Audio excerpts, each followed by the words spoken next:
At Banh Mi Boys on Magazine Street, you have your choice of po' boys or banh mi, which is the Vietnamese word for bread or sandwich.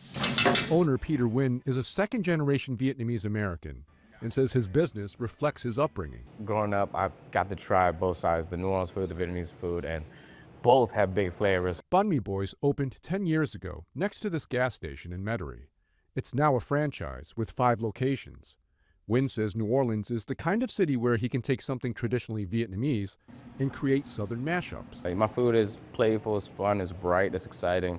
And yeah, it's just like things that come to my mind and things that I want to create, and you'll see that on my menu. So you can go there and you can get a traditional New Orleans po' boy, or you can get a traditional banh mi, or you can get both mixed together. And I just think that's amazing. Chef Michael Galata says he grew up in New Orleans eating banh mi and pho, a traditional Vietnamese beef noodle soup. During dinners with his Vietnamese friends, Galata says he got a glimpse of assimilation in action. You know, the aunts and the uncles were taking New Orleans dishes and adding Southeast Asian ingredients, right? So making a crawfish etouffee, but adding lemongrass and ginger. And it was just like this aha moment of like, oh my God, like the rich, soulful cuisine of Southeast Louisiana and New Orleans, but then you're adding these bright pops to it that make it so much more interesting. And so, yeah, I just fell in love with that whole idea. That hybrid of Southeast Louisiana and Southeast Asia is the essence of Mofo, Galata's Mid-City restaurant, which he opened in 2014. Galata's and Nguyen's restaurants are examples of how the influx of Vietnamese refugees affected New Orleans culture. Before the fall of Saigon in 1975, you wouldn't find a place like Banh Mi Boys or Mofo in the city. It's a different food scene now. It's a fresh take on things, and it's inviting flavors. Some people are, traditionalists, and they're like, oh, that's not authentic, but I've never claimed to be authentic. New Orleans always gets better because she assimilates, right? We always get better and better cuisine because we don't try to keep them separated. We let them come together, and we find new ways to present them, and we've always done it that way. The Vietnamese refugee experience also impacted Louisiana's politics. In 2009, Joseph Gao made history when he became the first Vietnamese American to serve in the U.S. Congress. Born in Vietnam, the Republican defeated longtime Democratic incumbent William Jefferson, who was under indictment for bribery and public corruption. Mr. Gao, being a congressman, one of the 435 members of the U.S. House of Representatives, is not a small feat. And I realize that he was elected under some interesting circumstances, but it doesn't take away from the fact that he was elected. In 2017, Cindy Nguyen won a seat on the New Orleans City Council, the first Vietnamese American to do so. Nguyen says election night was special. I can never forget my father's face. For one term, Nguyen represented District E, which includes New Orleans East. Long considered the heart of the city's Vietnamese community, it was the place where thousands of refugees settled after escaping Vietnam. Nguyen says her time on the council was special and surreal. I don't think the community ever thought that we would have a Vietnamese person in office. When I ran, I think there was like just the responsibility of doing right for the community. It's always been that way. And so it definitely was an honor. Nguyen's improbable story is now on display in 2 exhibitions in New Orleans. This is an artist's interpretation of her in Watai, or Flower Hands, a new exhibit at the Ogden Museum of Southern Art. Family is really big in this exhibition. The collection features works by a dozen Vietnamese artists from across the American South.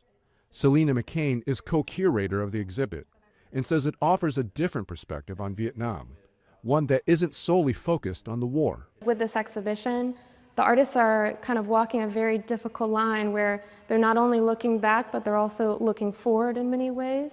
And it's a very difficult thing to do, and I think a lot of the artists here, they're doing it in such a nuanced way. Bradley Summerall is another curator and says the museum saw the 50th anniversary as an opportunity to showcase a segment of artists still emerging. This is a community that came here with nothing and has only been here for 50 years. So the idea of being an artist was not something that many young Vietnamese Americans had the privilege of dreaming about, but now they do.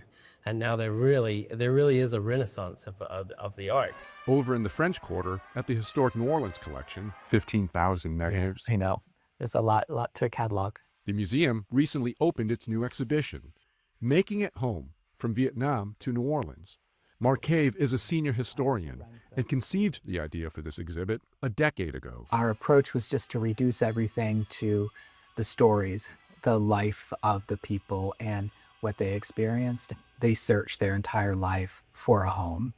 They found it here in New Orleans. Cave says the exodus out of Vietnam left its mark on the city of New Orleans. This exhibition, he says, is a tribute to survivors of that journey. They influenced everything in our city's culture, from cuisine to the fishing industry itself, in so many ways. They've helped create what New Orleans is today. Through video, photos, and even clothing, the exhibit offers a window into the lives of Vietnamese refugees in New Orleans. What amazed me about the Vietnamese interviews is just how much a human being can go through in their life and still come out the other end and thrive. In one display case is a photograph and shoes belonging to Saran Bynum. Orphaned in Vietnam, she was airlifted to the U.S., and a New Orleans couple adopted her. I was left on the street. I was laying in dirt. And then, now God blessed me to be here. And there's a reason. And it's the only reason why I'm here is to inspire other people. The historic New Orleans collection also documented the Vietnamese's journey in audio form. At this table, you'll find some of the refugee stories.